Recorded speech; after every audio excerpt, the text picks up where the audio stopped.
On a tous déjà entendu parler de l'espace Schengen sans savoir que les accords qui en sont à l'origine ont été signés ici, à Schengen. Cette petite ville a une localisation très particulière puisque nous nous trouvons au Luxembourg, l'Allemagne est juste derrière, de l'autre côté de la Moselle, et la France a à peine quelques kilomètres sur la droite. En 2010, pour rappeler cet événement majeur, un musée a été inauguré. Depuis, le bâtiment est devenu un lieu incontournable au Luxembourg. Pas moins de 40 000 visiteurs y passent chaque année. Ici, nous sommes dans le centre européen. D'un côté, il y a le musée européen. D'autre côté, dans le foyer, il y a notre centre d'information Europe Direct. Allez, c'est parti pour la visite. Ici, c'est la reproduction du contrat, de l'accord qui a été signé ici à Schengen.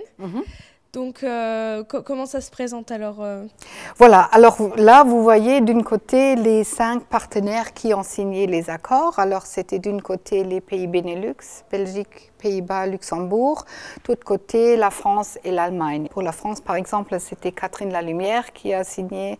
Et il faut aussi dire que ce contrat-là, c'était pas signé à Schengen dans le village, mais c'était signé sur un bateau sur la Moselle. Deuxième signature, ça c'était aussi sur le même bateau, mais ça c'était plutôt pour définir les différents éléments. Outre l'aspect historique, le musée s'attache aussi à expliquer les différences entre les pays Schengen, les pays de l'Union européenne et la ville de Schengen. Le musée, il est assez interactif, comme oui. il est récent, comment ça a été conçu? Oui, alors l'idée, c'était bien sûr d'expliquer un peu l'idée de Schengen, les frontières ouvertes, mais si on parle d'un musée, normalement, il y a beaucoup d'objets. Ici, on parle d'un contrat, d'un document, alors ça fait un peu difficile à expliquer ça avec des différents objets. Barrières, passeport, képi de douanier, le musée possède malgré tout quelques objets symboliques gracieusement offerts par les ambassades. Mais la structure présente aussi les côtés négatifs de l'espace Schengen. Si on a différentes explications, d'un côté aussi sur